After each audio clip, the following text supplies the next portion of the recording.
Kabajamoo dhaggeeffattoota keenya qophiin keenya oduu isin dhageessuun eegale ammallee akkuma itti fufetti jira.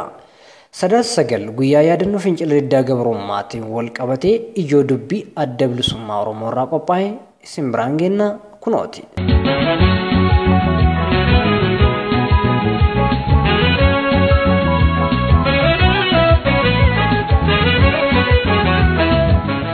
Sadaasa sagal waadaa qabsoo haaromsachuudhaan haa yaadannu.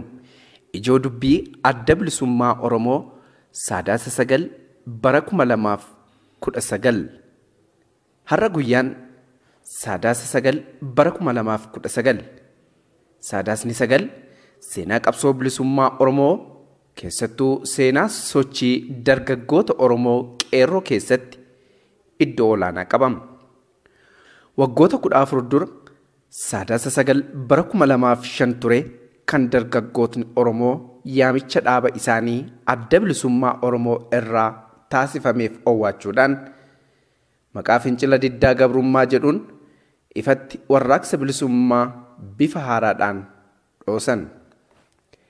Ta'insi yookiin seenaan guyyaa sanaas akkuma tasaa guyyuma sana lafaa ka'ee waan mudate miti. Addi bilisummaa Oromoo diddaa ummataa karaa nagaa irratti ummata barsiisee ijaaruudhaan qabsoo bilisummaa isaa irra bal'inaan hirmaachisuuf yoo xiqqaate waggoota 5 san dura turaniif xiyyeeffannoo olaanaa itti kennee irratti hojjete. Manneen barnootaa olaanoo, caasaalee mootummaa kanneen garaagaraa fi murnoota hawaasaa adda addaa keessatti hojiin ummata dammaqsuu fi ijaaranii qabsoo bilisummaatti hirmaachisuu bal'inaan hojjetame. Hojii sanatu milkaa'ina injifannoo fi guddina argamsiisaa deemee Sadaasa sagal bara 2005tti fincila diddaa gabrummaa ifatti dhoose.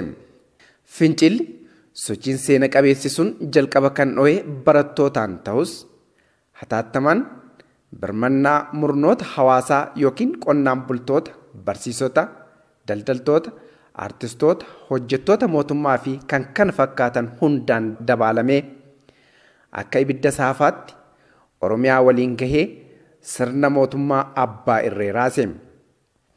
Sochii sanaan akka malee itti rifate dursaan mootummaa abbaa irree kan yeroo sanii muummichi ministeera Mallas Zeenaawii rifaatuu isaa dhofkachuu haga dadhabetti gahee sochii sana maqaa bubbee hamaa galaanarraa sunaamii jechuun beekamutti fakkeessee irraa dubbachuu isaatis hin dagatamu.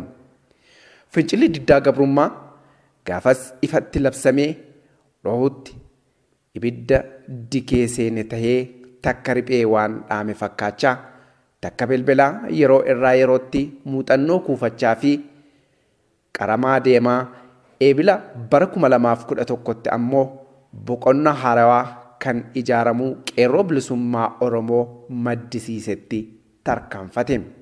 Ijaaramuun qeerroo bilisummaa Oromoo ammoo diddaa ummataa karaa nagaa ummatni keenya bilisummaa isaatiif taasisu caalaatti qindoominaa fi naamusa akkasumas itti fufiinsa akka qabaatu taasisee jijjiirama haaraa mul'atu kana fide.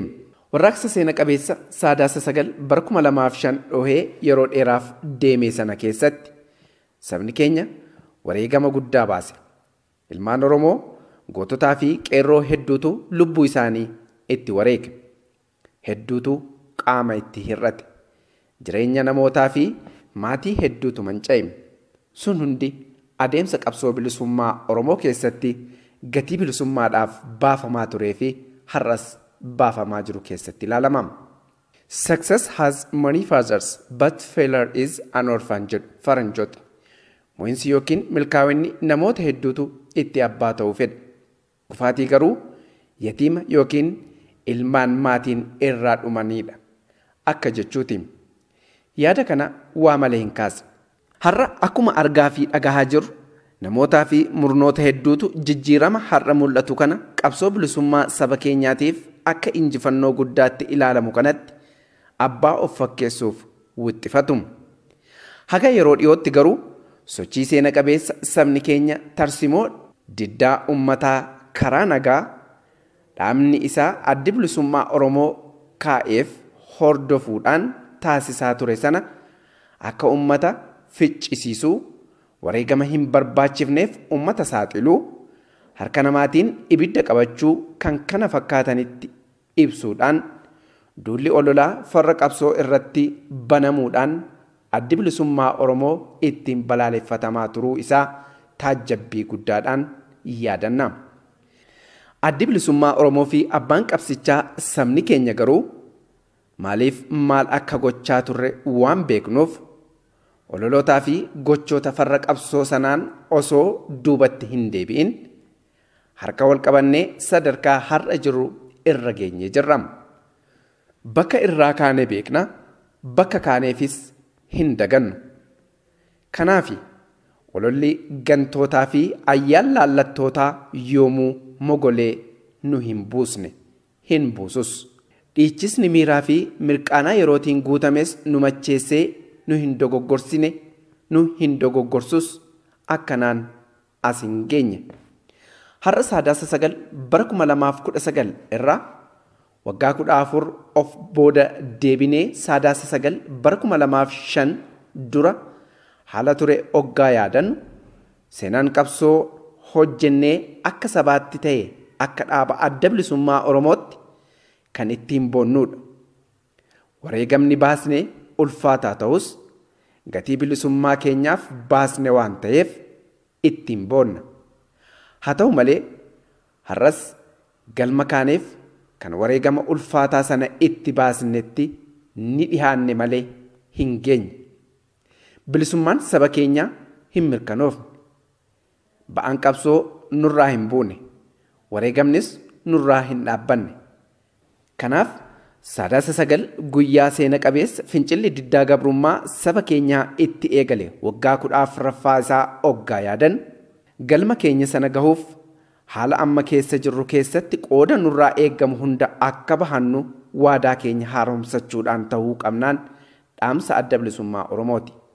Injifannoo uummata bal'aaf adda bilisummaa Oromoo Sadaasa 9 bara 2019.